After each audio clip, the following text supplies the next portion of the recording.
अब unit 1 based है development policies and experiences 1947 से 1990 तक। तो यानी कि हम सिर्फ 1947 से 1990 में जो भी चेंजेस आए वो हम देखेंगे। चैप्टर 1 कह रहा है Indian economy on the eve of independence. Eve का मतलब होता है जस्ट उससे एक दिन पहले या उसकी शाम, उसके एक दिन पहले की शाम। तो उस वक्त इंडियन इकोनॉमी की स्थिति क्या थी? कुछ ऐसे मेजर पॉइंट्स यहाँ पे 7 पॉइंट्स दिए हुए हैं जो उसको डिस्क्राइब करते हैं। पहला, लो लेवल ऑफ इनकम। ये एक समरी होता है, कंटेंट्स जो बुक का होता है वो एक समरी होता है।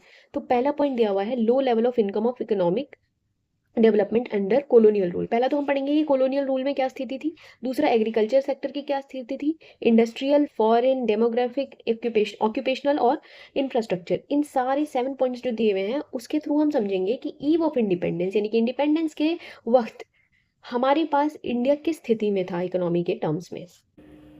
जिसमें इंट्रोडक्शन पार्ट में कहा गया है कि जितने भी हमारे जो प्रेजेंट में हमारे पास इकोनॉमिक स्थिति हमें दिख रही है वो हमारे जो पास्ट में जितनी भी चीज़ें हुई उसकी वजह से है।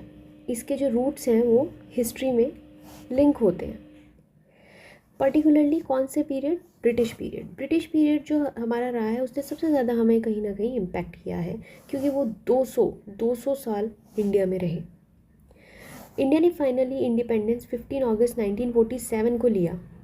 इन 200 सालों तक उन्होंने कुछ तो चेंजेस किए होंगे जिसका इतना हाई इम्पैक्ट इंडियन इकोनॉमी पे पड़ा। लेकिन जो ज़्यादातर उन्होंने चेंजेस किए वो क्या थे? वो नेगेटिव थे क्योंकि उनका सोल पर्पस क्या था? अपनी खुद की कंट्री यानी ब्रिटेन को बेहतर बनाना और इंडिया को सिर्फ रॉ मटेरियल सप्लायर बना के रख देना।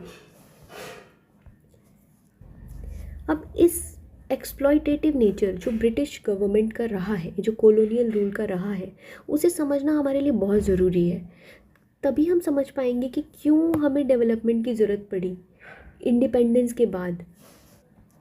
सबसे पहला पॉइंट हमारे पास क्या है कि जब हमें आज़ादी मिली थी तो हमारे पास जो हमारी जो कंट्री थी वो क्या थी? बहुत low level of economic development था यहाँ पे। ठीक है, कह रहा है कि जब कॉलोनियल रूल था, जब ब्रिटिश रूल था तो हमारी इकोनॉमिक डेवलपमेंट क्या था? बहुत ज़्यादा लो था, बहुत कम था। एक कॉलोनियल रूल है, एक इंडिया उससे पहले है, एक इंडिया उसके बाद है। ठीक है, तो जो ये कॉलोनियल रूल है इससे पहले का जो इंडिया था वो बहुत प्रॉस्परस था, बहुत अच्छा था। हम कहीं ना कहीं इंडिपेंडेंट इकोनॉमी थे, हम किसी और देश पे डिपेंडेंट नहीं थे। हमारा सबसे ज़्यादा रोल किसका था? एग्रीकल्चर का था।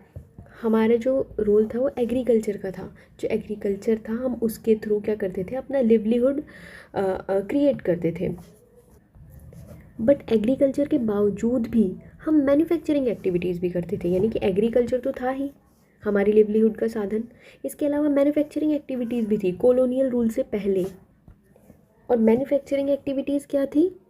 हैंडीक्राफ्ट इंडस्ट्रीज़, हाथ से बनाए हुए जो भी सामान थे, जैसे कि प्रेशियस स्टोन वर्क्स हो गया, कॉटन एंड सिल्क टेक्सटाइल हो गई, कॉटन और सिल्क के कपड़े हो गए, मेटल के वर्क हो गए, ये सारे हम खुद करा करते थे और हम एक्सपोर्ट करते थे। ये सारे सामान बनाने के बाद हम उसको एक्सपोर्ट करते थे और हमारी बहुत हाई रेपुटेशन थी वर्ल्ड वाइड मार्केट में। हमारी क्वालिटी ऑफ मटेरियल इतनी ज़्यादा थी कि लोग क्या करते थे? हमसे इंपोर्ट करते थे। हाई स्टैंडर्ड ऑफ क्राफ्ट्समैन थी। बट जब कॉलोनियल रूल आया तो उनका जो इंटरेस्ट था वो ज़्यादा क्या था? अपनी होम कंट्री पे था। किस पे था? अपनी होम कंट्री पे। हमारी कंट्री पे नहीं था उनका इंटरेस्ट। वो उन्होंने अपनी होम कंट्री के फ़ायदे के लिए बहुत पॉलिसीज़ बनाई, लेकिन उनकी पॉलिसीज़ से क्या हुआ? नुकसान इंडियन इकोनॉमी का हुआ। और इंडियन इकोनॉमी पहले जो इतनी प्रॉस्परस थी वो क्या हो गई? ट्रांसफॉर्म हो गई। ट्रांसफॉर्म किस में हो गई? रॉ मटेरियल सप्लायर में। यानी कि ब्रिटिश रूल में क्या करते थे कि हमसे रॉ मटेरियल लेके वो अपने देश में चीज़ें बनाते थे और हमारे देश में वापस ला के बेचते थे। तो बेसिकली हम तो ना ही कुछ बना रहे हैं ना ही कुछ बेच रहे हैं, हम तो बस रॉ मटेरियल सप्लाई कर रहे हैं। तो हमारी तो कोई मनी सप्लाई उस सेंस में हो ही नहीं रहा है जैसे पहले हुआ करता था। और जब मनी सप्लाई नहीं हो रहा है उस तरीके से, तो कॉलोनियल गवर्नमेंट तो कभी हमें इंटरेस्टेड ज़्यादा थी ही नहीं, ठीक है। तो उन्होंने कोई सिंसियर अटेम्प्ट भी नहीं किया हमारी इनकम, हमारे देश की क्या इनकम हो रही है उसको एस्टिमेट करने में उन्होंने कभी भी अटेम्प्ट नहीं किया। ना ही नेशनल इनकम काउंट करने में, ना ही पर कैपिटा इनकम यानी कि पर व्यक्ति कितना कमा रहे हैं और पूरे देश की क्या इनकम हो रही है हमें नहीं पता था। कुछ अटेम्प्ट जो छोटे मोटे किए गए वो किनके द्वारा किए गए? दादा भाई नौरोजी, ये इम्पोर्टेंट नाम है, William Digby, Findlay Shirras, VK.